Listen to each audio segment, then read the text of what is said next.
So I've been switching hats a lot today, as you can tell.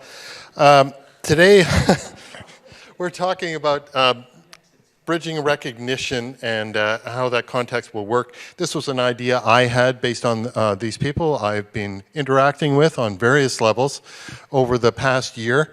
Experts all in their own fields.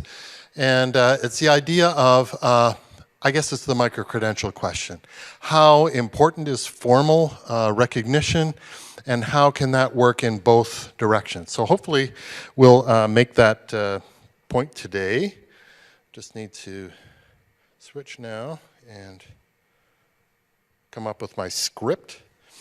So the first, I'm going to do this as a series of questions, sort of rapid fire, and then there's going to be a quick discussion, hopefully a lot of sort of elbow bashing, and then we'll try and wrap it up fairly quickly, leaving time for the next session. So the first question I have is, tell us about yourself and your relationship with recognition in 60 seconds or less, and I'll start with Nan. Okay, so Nan, I've been in the prior learning assessment world for over 30 years as a practitioner, researcher, theorist, etc. And I am totally committed to being able to recognize everyone for what they know and can do and not leaving people out. I was actually in Lille at SUNY-ESC in 2002 in a project called Transfine, which was looking at how you can give someone a degree through recognition of experience. It took a very long time and cost an awful lot of money per individual. And then I've spent the rest of my time since trying to work out how do you do that at scale and quickly. My name is Susan Forseille. I'm from Canada, Thompson Rivers University. And quickly about myself, I've been collecting and sharing stories for my entire career, whether that was working at a heritage site and sharing the stories of the gold rush and the indigenous peoples, to helping people write their memoirs, to moving into academia, where I was a career counselor and helped students write their career stories. And now I'm in the world of prior learning assessment and recognition, and that's all about the recognition of their prior learning and the stories that come with that. So I'm Stella Porto, and before the IDB, who some people heard a couple of times already, I actually have a long story of a career change. So recognition to me personally means that you're able to change completely fields. My first job was as a computer hardware designer.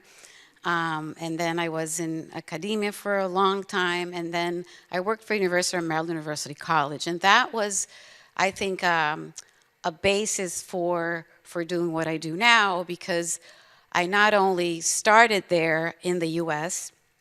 after immigrating from Brazil, but I also started dealing with adults that were also career changes or first-time degree seeking students, and you learn there like the context and the life of diverse life experiences of these people. So that was a transformational experience for me, and I think that's why I landed the job that I have now. Great. So, Stella, you're here partly as a bit of an outsider, because I would call these people as RPL insiders, but you're deliberately an outsider because we want to talk about the bidirectional nature of recognition. So did you want to add something, Susan, or no? Okay. Okay, great. So I'm going to go into something that maybe I'll ask one person to start off, but it's going to be a 7-minute discussion. RPL or PLAR, or what was the one? CPL? Yeah, credit for prior learning, is usually about formal recognition for credit or program admission in a post-secondary institution. How would you interpret formal, and how can that be made more bidirectional or opened up even further? So I'll start with Nan. So first of all, I actually have to challenge the concept of formal here, because the idea of it being formal is actually an American-centric perspective. It is not a global perspective around using the recognition. So as we start to look at this more internationally, we have to understand that there are different directions that have come into this space, and that there is a large body of work that has happened to recognize from industry learning and being used for qualifications within industry, so it's not just for credit. And therefore, the idea of formal is that it is being accepted, the recognition is being validated and accepted into kind of a field area. So whether it's industry or higher education, but there is a kind of a body of group there that is doing that formal recognition. Okay. Anyone want to join in on that? Maybe formal is associated to having some standards that have been given by an organization or a person of significance in that field. So. Okay. Denise, I can't imagine you don't have an opinion on this. No, I do actually have an opinion on this. I think there's a couple of things that are worth saying. What I've got to now is separating out the formal certification from the process so it becomes an option. That's been a journey that has taken 7 years. The reason I included formal certification was to be able to offer people like Frank, who I talked about a couple of days ago, who left school with no secondary education at all, age 12. For him, formal certification is really, really important for his own journey, to be able to see himself as an adult and someone who's recognised. And what he said was, you have brought through this clock process a joy of learning that I never experienced before. He is currently doing a master's that I've written called Creative Industries Futures. But the point, I think, is that people learn everywhere. And recognising that people learn everywhere in every context of their life, I think making all learning count was one of the phrases in that 2002 group that was actually the Scottish police force were running a programme called Make Learning Count. So that process of any context making all learning count, and then finding ways of mirroring that learning to achieve formal certification at any level and in any credit level is really, I think, where I've got to. Great. Susan, I'm going to pick on you and ask you to talk about the credit bank, where it is today, where it might go. Sure. The credit bank is a terminology that we use in Western Canada.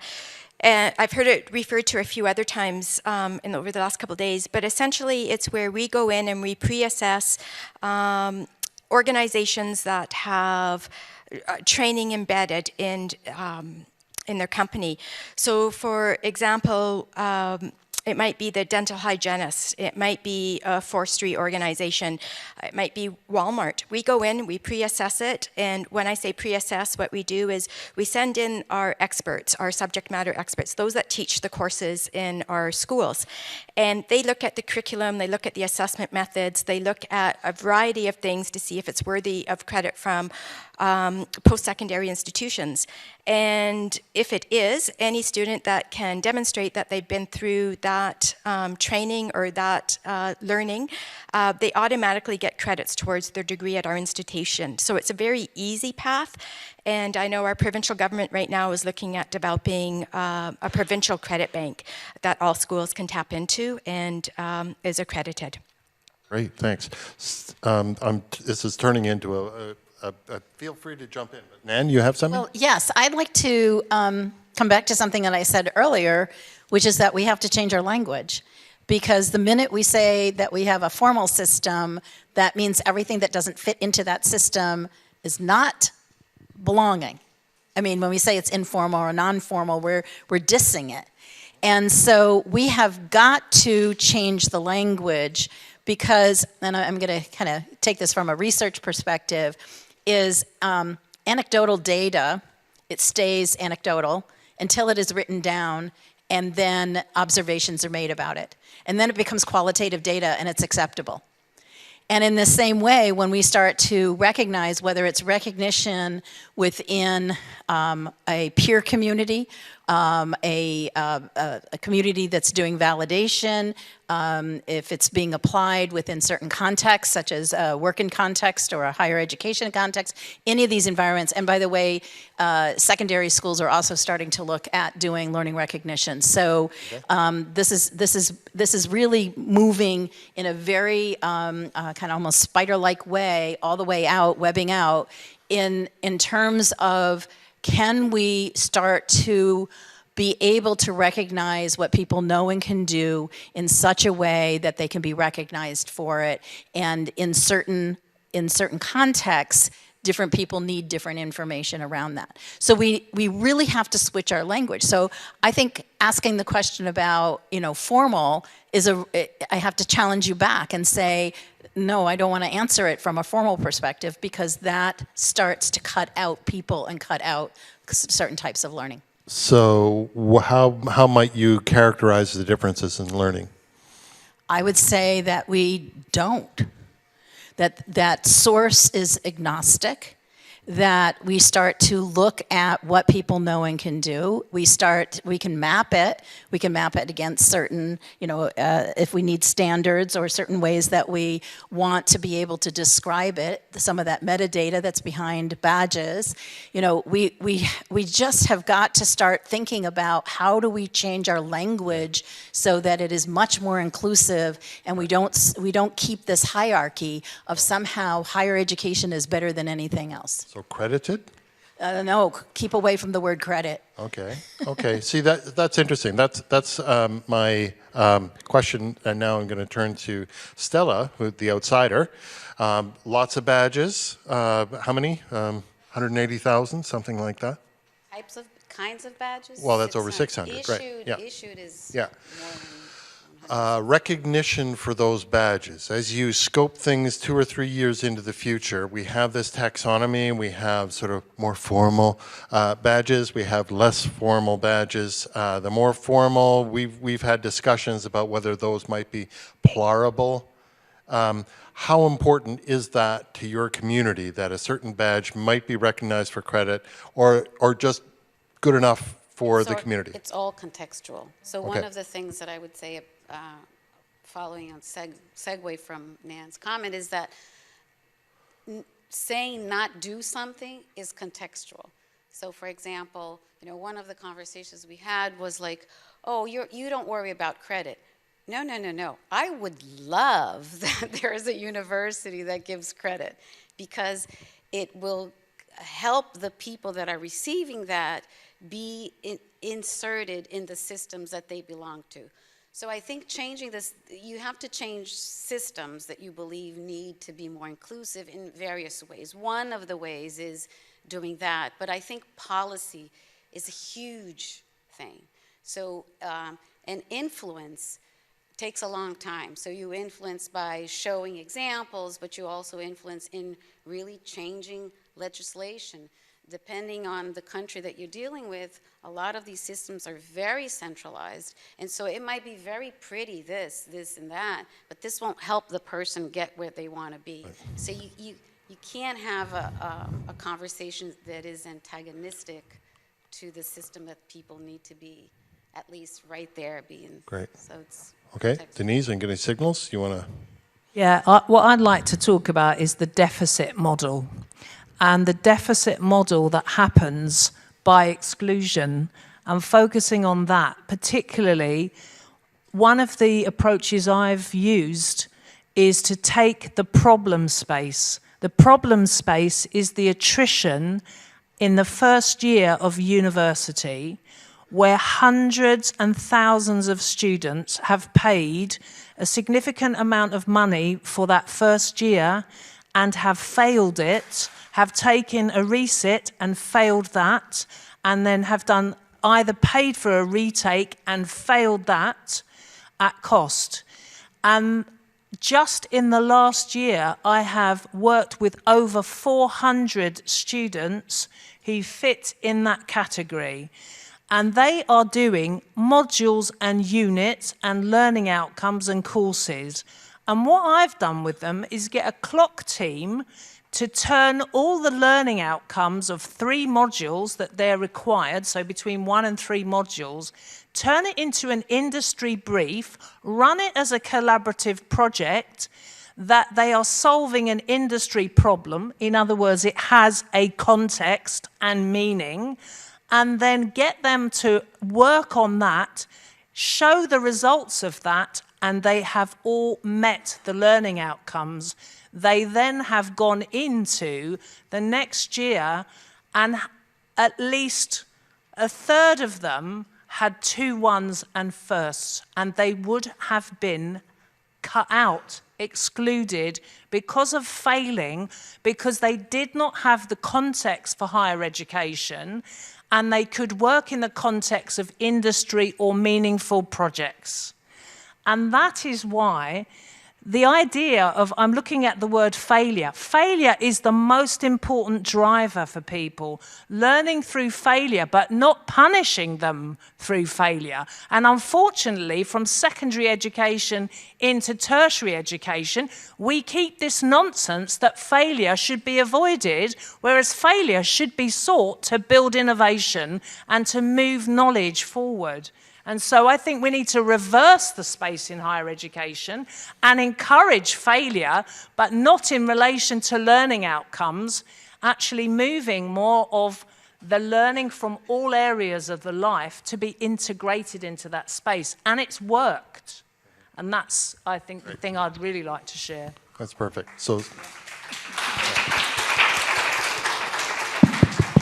we're running out of time. Does anybody have any final remarks they'd like to make? It's up to you. I'm going to do a really big picture one.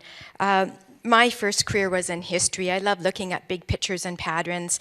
And I'm going to speak in a little bit about some research I've been doing.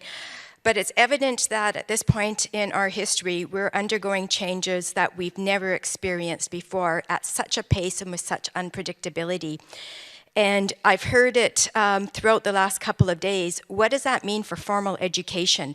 How are we assessing this learning? And what are we doing right? We've been doing it this way for hundreds of years. Who was it that said the definition of insanity is doing the same thing over and over again and expecting different results? It feels like we're on a precipice of something big, something new, something that's changing. How do we recognize those different levels of learning? And I am going to use that vocabulary, that informal, non-formal, and formal learning. If about 85–90% of our learning is through informal and non-formal learning, aren't we doing a huge disservice by not finding ways to assess it, to validate it, to badge it, to give hope to those that desperately have a lot to give and to offer, and not to exclude them because we've got artificial barriers in place? Final word to Nan, because I think you wanted something there. You wanted to add something there, Nan? The simple thing that I was going to say is that as we hear across all the people who have been presenting and we look at what's going on in the field, we all are trying to do the same path. And so whether it's coming out of learning recognition from the prior learning, looking at from an open badges perspective, looking at it from micro-credentials or incremental credentialing. When Denise is talking about the work that she's been doing, we're hearing over and over again that where we are right now is that we have to move to a better system of recognition. Awesome. Thank you very much for just reacting to this and giving such great thoughts.